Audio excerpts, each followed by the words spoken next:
This is the new sound. This is Sample Decks. Hi, my name is Simon. I'm from Julian Frost Beats.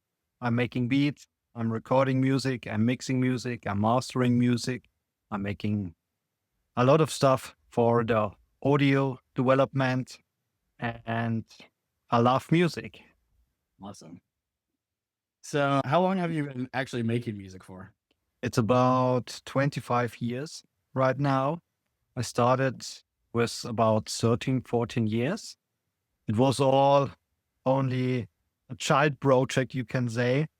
We started with rapping over beats from vinyl, and then mixing in the box, but it sounded not so good at the beginning. We had a really cheap microphone. When I recall it, I think it was a studio project C1 or something like that, and a studio project preamp we used for a long time and recorded then and edited. And after maybe 1 or 2 years, we started making our own beats. We needed that. We started with Fruity Loops, like a lot of people, of course. Yeah. It was cheap at that day, so we could afford it. And then working with what we had, with all that drum samples that were included in Fruity Loops. And from there on, we worked over the years on stuff to get better, to sound better, to buy new equipment, and to get into the music business, to really know what's popping up there, and what they like, what they don't like, what we want to do. There are a lot of different types today. It was the golden era of rap music in 2000, and I grew up in the golden era of rap music. I still loved it, boom bap type and all that stuff. But music changed over the years a lot, and so we had to change too, to do different styles of music, or different styles of beats, and some electronic stuff with beats, some rap stuff, some boom bap stuff, and so on. And we are still working on it. You never finish working on your own style. You try to get new grooves and what you can do. When you're a drummer, for example, it's easy to know what are triplets and how to put the snare, where to put the bass drum, and so on the basses. But I had to learn it. I have never been a drummer or a real musician with an instrument. So the piece was my instrument, and I tried every day. I tried hard, a lot of hours every day. On the weekend, we were a lot of people. That was a good thing, because we had to give advice to each other. What can you do better? What can you try instead of putting a bass line on the front or in the middle of a beat, and so on? So a lot of people don't really get this. And when I first started producing, I didn't get this, but can you help us out? When people say in the box and out of the box, what do they mean by that? And then what is your short definition if you were like me trying to explain to someone that was, I guess, a little bit less experienced? Yeah. So in the box does mean you are working with mostly the PC. You are mixing digital, you are recording to digital, and you are using digital instruments, for example, like VSTIs. And out of the box means you work out of the box, you work with analog equipment, compressors, equalizers, and maybe you work with a tape machine or something you can store the recorded stuff. I'm loving tape machines, but it's costly. You need some engineers to proper install it, and yeah, but it has advantages and disadvantages. So in the box, you can start right now, load your software, put your microphone in, and start recording. That's not an analog world. You really have to prepare the session and do everything, put the buttons in the right position and get the level right. So you're recording not at the too hot level and not to a too low level. You have to record at a good mid hot level. I think so. Yeah, but the most different is you're working with a PC or you're working without a PC at the first steps. So with that, you were kind of talking about the process of setting something up. Is that something you enjoy with the music, or is that like a barrier for you, do you say, when working with analog equipment? The setup and the adjustment, and you said the tape machine, I imagine, like how does that get expensive? Sometimes I like it, sometimes I don't like it. It's really if you have the time to do it properly. So an artist is coming in, let's say, 2 hours, 3 hours. You have the time. You get ready to prepare everything. It's okay, but it's really I think costly, really expensive. All the analog studio stuff, tape machines too. If you want a good one, and you need a good one to really have that quality, from digital. You can have flutter or noise problems with tape machines, so it's have to be a good one in good shape and properly assigned to the tape. It's a lot of work to do, a lot of money to put in. That's a disadvantage. But if you hear a sound at the end, maybe some prefer it, some don't prefer it. Okay. So with like your own hardware and stuff, I noticed that you can get like vintage restored equipment. Some of the stuff goes back like your compressor to the early 60s, I see, and things like that. So would you suggest people like, does it make a difference if they hunt down that restored equipment or they get a reissue? Or does it just matter the quality of the and the specs of that equipment? I think the most important part is that the result you're getting is what you want. Some people say you need the vintage stuff because it sounds better. Some say the reissue is better because it doesn't break down at a session. And some says I don't need it at all. Plugins do it for my voice, for my vocal stuff, for example. So it's a bit different to really answer that question because everybody has a bit of different sense of music, how you feel it. Is it dimensional? Has it weight to it? You can work both ways. And the most important thing for me is, and that's what people ask really frequently is, do you need all that stuff to get a big hit, a number one hit? No, you don't need all that stuff. Good music is good music. You can do it all in the box, digital, and have a number one hit. Of course, you don't need the analog stuff. It's a special sound, but you don't need it. That's really important to know. Yeah, that makes perfect sense. So it's a taste issue. It's not like this or that. So Yeah. with going into that, can you explain the kind of the signal path and how to use this equipment? Like how would you set it up or process like vocals, for instance, against maybe, let's say, your lead melody or chords of it? If you You could mean whatever example it would be. lead vocal, for example? You Yeah. mean? Yeah, yeah. I use normally a Neumann U87 AI, the newer ones. Mm. I have up to 251. It's a copy of the telephone ELM 251 or 250. And I have a Shure SM7B. At first I really put up all microphones and look at the artist, which microphone suits them best for the voice.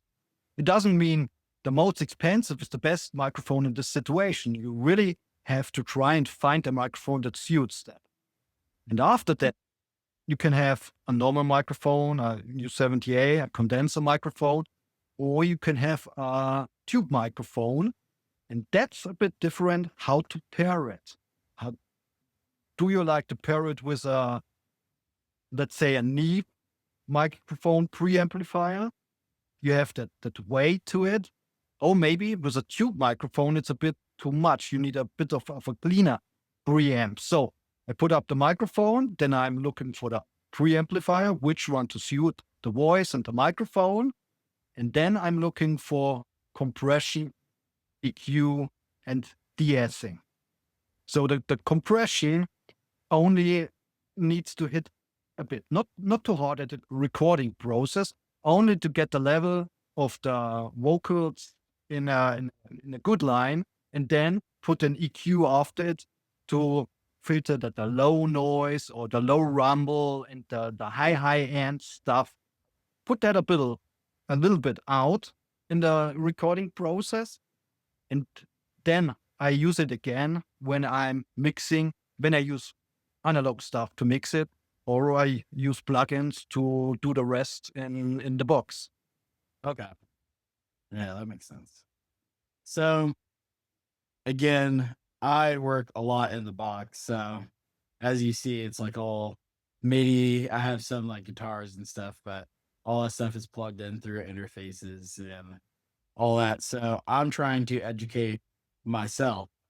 So going into someone that wants a home studio later, what is your biggest thing? Is it the room and your sound treatment, or is it your equipment, or is it just a mix of everything and you got to get everything right? The biggest thing I think is your brain, how to do that stuff. And the second most important thing for me is the room. Okay. Because if you have speakers in your rooms and you have noise from outside, or you have reflections from the walls, from the concrete walls, it makes it's really hard to work with that, to filter that out and to really hear how the sound is coming out of the speaker. So I would say the room is really, really important. And a lot of people think it's quite expensive, and I don't think so. If you let a company do the process of building the room, and so, yeah, that's quite expensive. But there are a lot of small stuff you can do yourself. If you can use a hammer and a screwdriver, build yourself some absorbing material or diffusion and put it in the right place if you know where to put it, or you ask somebody that know where to put it, and that makes a lot of difference for me. Good. So you kind of got into it. The first thing is your brain. So Yeah. when do you think people can just start out this way if they're really into it, or would you just suggest be in the box first, see if it's something you like, and then go into getting the actual equipment and setting up your own space, or getting into a studio and renting a space and getting equipment? Yeah, I would say you should really start digital, of course.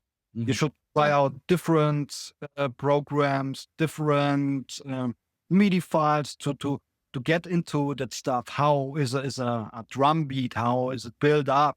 How is a bridge part and a chorus part? How are the instruments changing in that verses?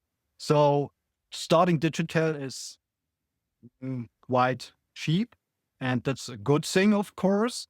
And when you are, I would say, when you're growing, when you're getting better, and you really think you have to do and to try out analog stuff, go to a studio first. Try it if you really like it. And most of the big studios today are working digital too. So it's not, they have all the stuff. They are mostly recording with that analog stuff, but a lot of them and most of the big hits are processed digital and mixed digital. That's the truth, of course. Mm. Yeah, that's some good insight to have.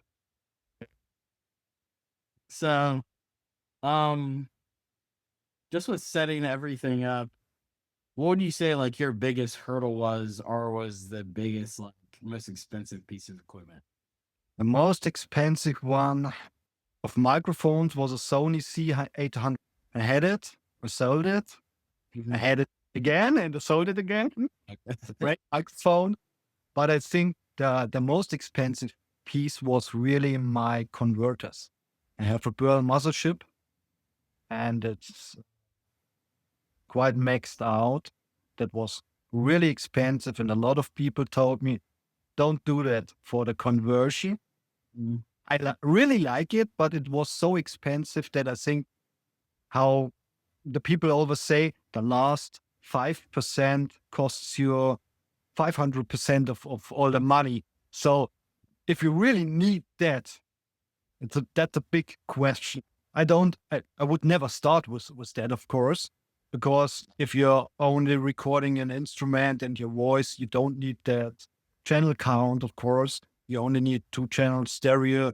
You can work with something like maybe a Focusrite or a Steinberg or an Audient interface that costs you $150, and you're on a very professional level with that. It's not like, yeah, here we have, yeah, Yeah, I have the Steinberg over here too. They're both pretty good, comparable. yeah, yeah. It's not like 20 years ago when the first digital stuff came up and was not really good. Today it's really a high level. You pay $100 and you're in a maybe like a pro level, and that's a very good thing, I think. Yeah. That's good. So, before we get into like what you're working on, I want to know, what do you think the like biggest mistakes you hear in mixing final products, and then arrangement is like something a lot of people don't get into. Like, what do you hear in arrangements that you just feel like could get cleaned up, or do you think every arrangement is the same? You know, go into like all those mistakes you hear. Some Yeah. knowledge. Yeah, there are a lot of difference in the compositions when people come up to me and bring their own stuff. A big problem is low end, the bass. They put up a bass drum, a second bass drum, a third bass drum, a 808. It's too much. You have to clean that up because you want a low end that's really hitting you and that you can feel that one. And you're not, because a lot of stuff that has rumble, let's say rumble in that area from maybe 20 to 150 hertz, it cancels out so that the sound is not getting better, more low end. It's getting more complicated, more complex, and you should simplify things. Yeah, I think that's a good word. Simplify things, not to do too much, but to do the right things on the right place and the right song.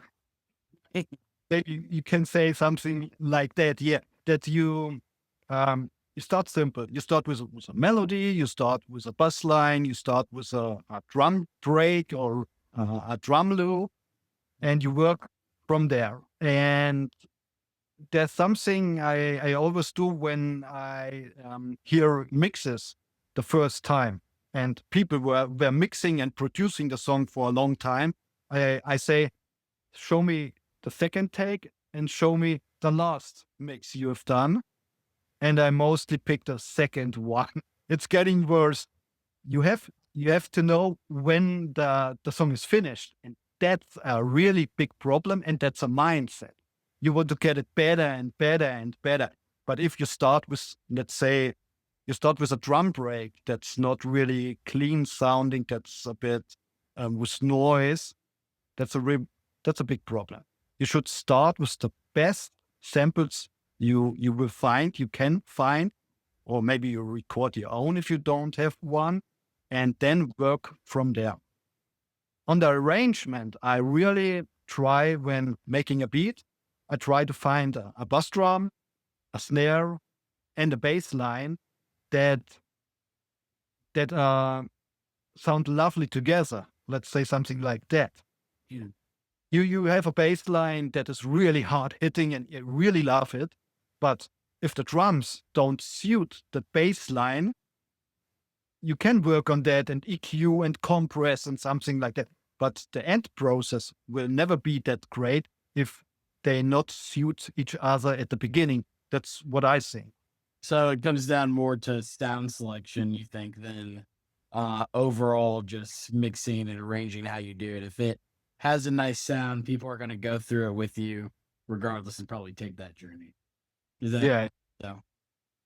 So, what are you now working on? And like, um, I guess like, what is your passion? Not just what you're working on, maybe professionally for music. What are some like, excuse me, pet projects and things you like doing with music?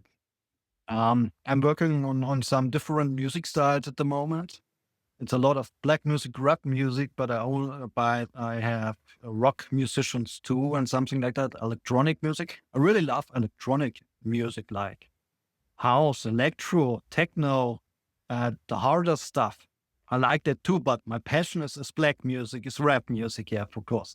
And I'm working on building up own label, own music label, to support artists here from around, because I think it's a problem if you're going into business.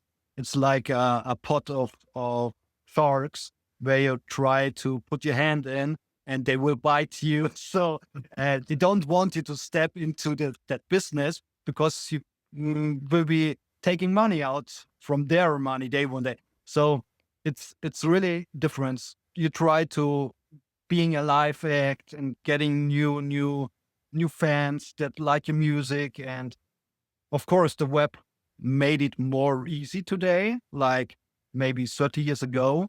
But finding a label that really try to push you and put work into your music, and people that are really beginning, that's I think a big problem. So I'm trying to find that label to support that artists and produce music with them, help them when they are starting, or help them when they are trying to finish a new album, CD, vinyl, whatever they want to make at the end product. And that's on my mind mostly at the moment, what I'm doing. And building my studio to finish it 100%. It looks a bit like a mess at the moment. All the cables hanging around, but it's getting closer. Yeah. Okay. So, um, so what advice would you have? Also, what's the name of the label? I don't know. I have no name. Just started it now. Yeah, Yeah. yeah, yeah. So I'll do a Why- follow up when you have the actual name of the label. So audience that's coming eventually. Yeah, maybe if somebody has a name for it, please let me know. Yeah. Yeah. Maybe we'll do a poll or something. Yeah. So what advice would you have for independent artists and producers? And it was at the beginning, or when you're General, just everybody, I would say, like that just loves producing music as an artist. It doesn't have to be a super technical thing. It can be something uh, overarching, or broad. at first, I would say, don't let people stop you from making your passion. A lot of people maybe don't like your music. You have your own style. You start producing, or you're producing for years, and the people say, "Oh, come on, you're not fame. You're not making money with that stuff. Stop it. Don't do it. If you love what you do, never stop it." And I think when you have a passion for music, then you will find your way. I really believe in that. That if you work on yourself, you work on your music, um, and maybe find people next to you that have the same passion, and try to find ways how you can support each other. That's really important. You have you have to support each other to come up, because a single person coming up to the game and trying to get into maybe the charts or something like that, that will not happen. It's the truth. You need people that support you, your friends that maybe doing work on the World Wide Web, your internet site, or on Instagram or something like that. That's really important today, that you have a base that supports you, and that your brain, again, and really believe you can do it. And you really have to believe you can do it. So you basically have to believe and manifest, and just don't try to basically run that path yourself. Try to use everybody around you. So you believe in collaboration and that collective effort. So Yeah. kind of Yeah. just what Sample Decks is trying to do with all the indie artists and trying to help them out. So we definitely appreciate you joining us and telling us about like all the gear, how the signal path works, and also in and out of the box, just to recap a few things. And we'll definitely talk to you again soon when the label's up, and then also just track the path of your studio and articles and all those great things. Of course. Thank you very much for the invitation. It was a lot of fun to do it. And if you want to do another one, let me know and hit me up. Can you tell people where to find you just before you go on Instagram and everywhere? You find me on Instagram on Julian Frost Beats. Google it. It's one word spelled Julian Frost Beats. And if you like it, what I do, give me a like or say something to the beats. Let me know if you like them. And of course, support Sample Decks. Yeah. You. Thank you. Have a nice day. You too. Bye. This is the new sound. This is Sample Decks.